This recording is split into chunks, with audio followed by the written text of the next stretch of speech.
Well, Rathbun hasn't left Scientology. He's apparently left the Sea Org, but that's a whole different thing from leaving Scientology. I was hoping to be not as partisan on this one and have a back and forth between Rinder and Gerry Armstrong. But luckily I did some double checking, and no, this will be totally, well, 90% anti-Rinder. I will be generous towards the end. But basically, Gerry exposed another lie that Rinder has been doing for decades, and it is a pretty grievous one. So let's get right to it. Who is Gerry? Gerry was technically helping with Hubbard's official biography, but being the good person he is, and again, he was a dedicated Scientologist, but he kept noticing over and over again Hubbard was lying. It became too much. He left the church in 1981, and there's this mythology that he, quote, stole church documents. That never happened. And Gerry corrected the record on his own blog. Alonzo has been very good on this. We'll let Gerry speak about Rinder's lack of honesty. About 25 years later, claiming himself to be a loyalist. Mike Rinder, he was also a loyalist in 1984 and is now claiming again to be a loyalist. And it was an operation, covert operation, run by Miscavige. So let's get into this more precisely. What is black propaganda? Well, black propaganda is essentially you try to discredit a credible source. And this might seem like a minor issue. It is not.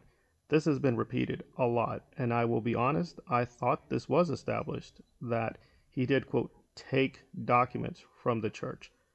That did not happen. Why is this important? Because Rinder in his book, and I will be fair, I have not read the book entirely. I'm going with Gerry's excerpts, and again, with good reason, Gerry is very angry, so I trust Gerry. However, I have not read the book entirely, so make your own decision. But in the relevant passages, Rinder repeats in this, quote, memoir, remember, this just came out.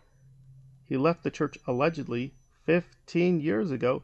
He's still saying Gerry stole the documents. He did not. He was authorized to use the documents.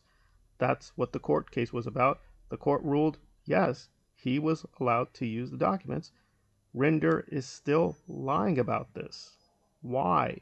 Why are you continuing to lie about Gerry, a good man who exposed the church, after all these decades? Why are you doing that?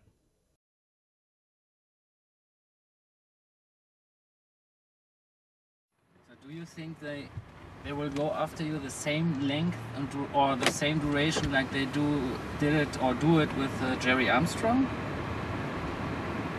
Same length and same duration.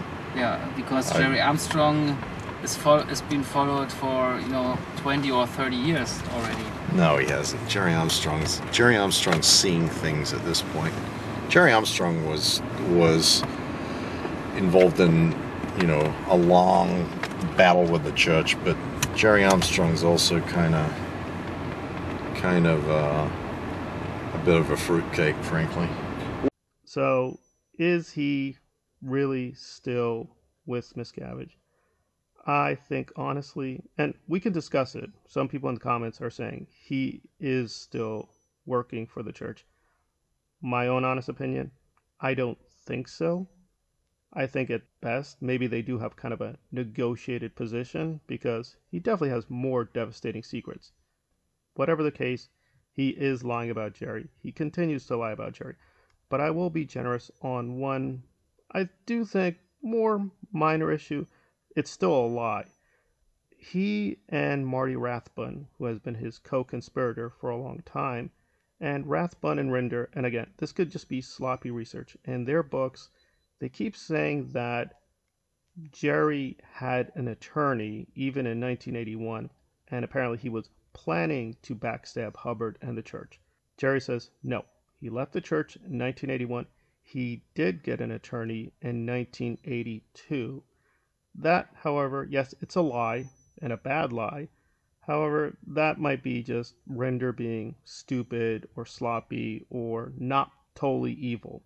So that one might be like, It could be a mythology the Sea Org tells itself. Again, it is possible people just want to believe falsehoods because they're, lazy.